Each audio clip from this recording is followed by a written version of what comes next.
Is it artsy if I switch from the reflection in my glasses to the actual image?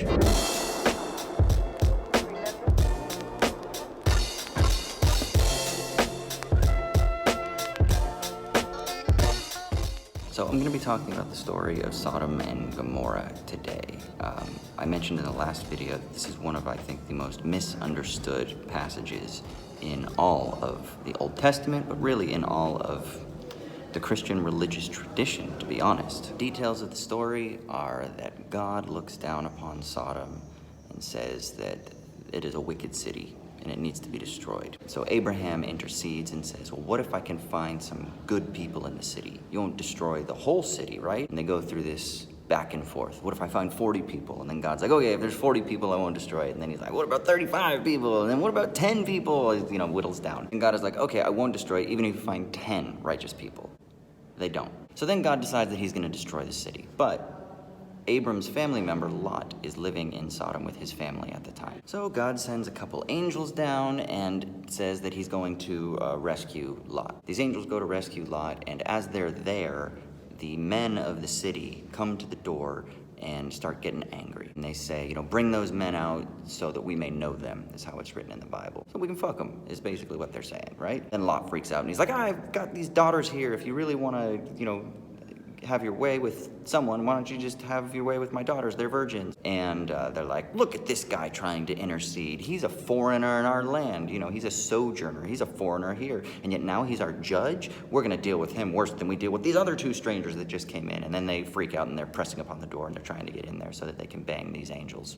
And the angels intercede. They blind the people of the city and they let Lot and the family escape. Lot and the family escape. They're instructed not to look back at the city, even though the city's going to be destroyed by God. And of course, as in all tales, there has to be drama. What happens? Lot's wife looks back. She turns into a pillar of salt. So what do we take away from this story? Well, I don't think we can read this story without thinking about the general interpretation of how it's been received in the religious tradition. The most popular reading in the Christian tradition of this story, and I think even if you just ask the average person on the street about what caused the destruction of Sodom and Gomorrah, is rampant homosexuality. That's generally how it is interpreted. That is why Sodom was wicked in the first place. That's why God decided to go down there and destroy it. So the question is does this hold up to further scrutiny? Well, I'm gonna say no. And here's the precise reason why. What we've seen so far in the scriptures is we've seen that justice and righteousness is defined by a socioeconomic and sociopolitical tenor. Right? So there's nothing really so far elaborated about the importance of moral purity or individual actions, not just say, now that doesn't mean that the law hadn't been established by the time that these texts were written, but I think it's still important to understand the bedrock of these myths and actually what is going on with the purpose of these myths, which seems to be primarily to establish the theopolitical order of ancient Israel, primarily about establishing the traditions, the social customs, and I would say the socioeconomic and sociopolitical frameworks that are most important, and then to warn the ancient Israelites against violations of those things that are seen as being unjust or displeasing in the eyes of the Lord. Hence, the violence that is about unlawful gain. We'll see that repeated later on in the prophets when they interpret why Sodom was destroyed, but I won't get ahead of myself just yet. So, is it the case that Sodom and Gomorrah were destroyed because of rampant homosexuality, because of some sort of personal impiety? Well, this is one of the passages that's been used to really justify the rampant, rabid opposition of evangelicals towards homosexuality, and in particular, it was used against homosexual marriage. So there was a political element within the evangelical church that was really driving their opposition to gay marriage that was rooted in an interpretation of a passage that I would say, and that I will contend and hope to demonstrate briefly, that is a quite spurious reading of the passage. So the stakes of interpretation are extremely important. Now, what I do want to say is that the first time that I heard of this alternate reading of why Sodom and Gomorrah were destroyed, the one that is against or contrary to the evangelical reading, the first time I heard it,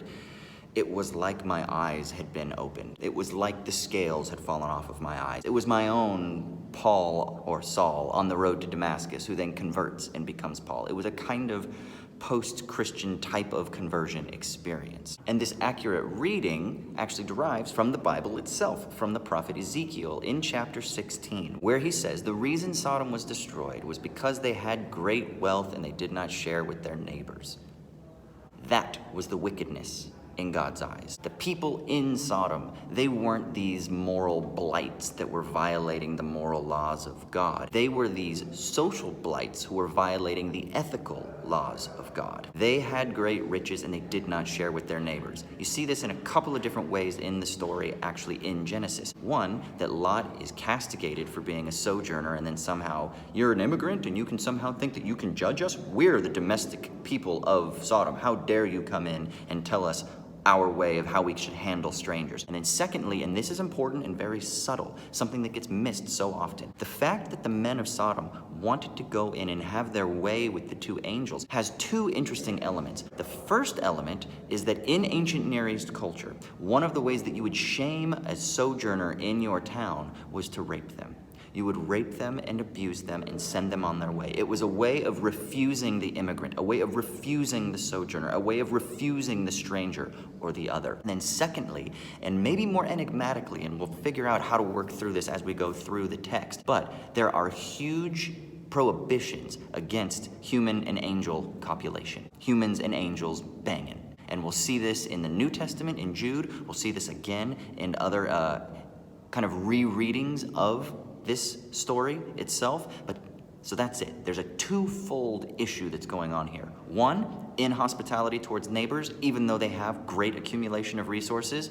Again, reference the violence that we talked about in our Noah video, the violence of having unlawful gain, the violence of injustice and righteousness that is socio-political and socioeconomic. And then two, don't fuck angels. That's just against the cosmic order, right? Things are made after their own kind. Humans copulate with humans. Humans reproduce with humans. This goes to the issue of natality that we spoke in the last episode, and how reproduction will save the woman in her role as the way of women and finding her pleasure, but also the importance of passing on your name appropriate, after your own kind. Now, that doesn't necessarily mean that it has to be just like a racialized type or some sort of cultural type, but it can lead to that. And that's a critical thing to keep in our minds as we continue to read through this, that there is a way to criticize this as well. There is a tendency towards, as much as there is a spiritual and universal element to these messages, that there are exclusionary elements that need to be kept in mind, that are going to kind of crop up, not just in the Bible itself, but also in the interpretation of the Bible that have been used for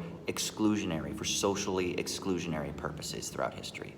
But this is why biblical interpretation and getting it right and coming to the text without the clouded vision of your pastor, your parents, the angry YouTuber, the Westboro Baptist Church, whatever it is, this is why it's important to come to the text. 1, understanding it historically. 2, understanding it culturally. 3, understanding the language. 4, understanding how it sits in the history of myth and human culture and society. If we get it wrong, people's lives are ruined. People's lives are at stake. How many men and women have been beaten, abused, murdered? Think of Matthew Shepard and countless others who have been murdered because of sexual orientation.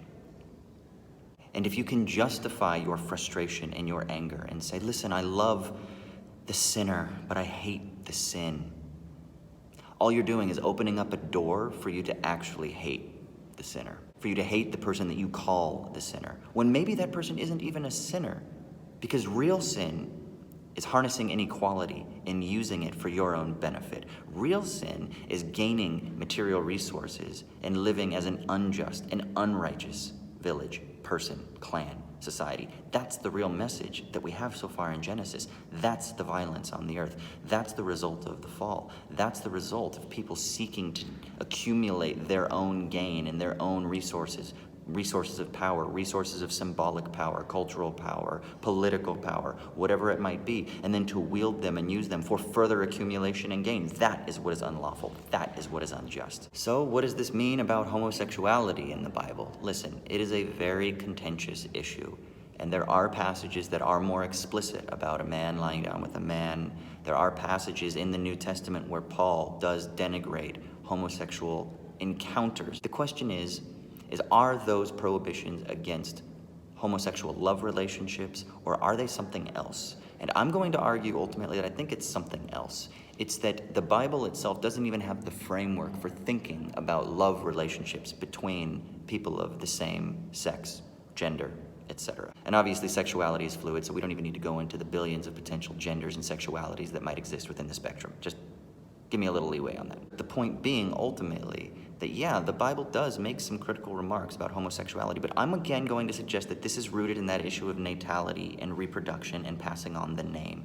That is why it is viewed as unnatural, or that is why there are criticisms against it. Because again, it can ground it in a metaphysics and in a theology, but it's ultimately about God's purpose, the cosmos, the harmony, everything kind of being restored, if you will, even in a post-flood world and a post-fall world where God has realized that there's wickedness in people's hearts and it's going to be there since their youth and it's not going to go away, but we can work with them. We can work through them, kind of thing. Nevertheless, it's always about trying to overcome those weaknesses. And one of the weaknesses that I think the Bible is going to try to repeat is this a missing of the mark of the kind of right way of engaging in sexual relationships. So we'll deal much more with that as we move on later.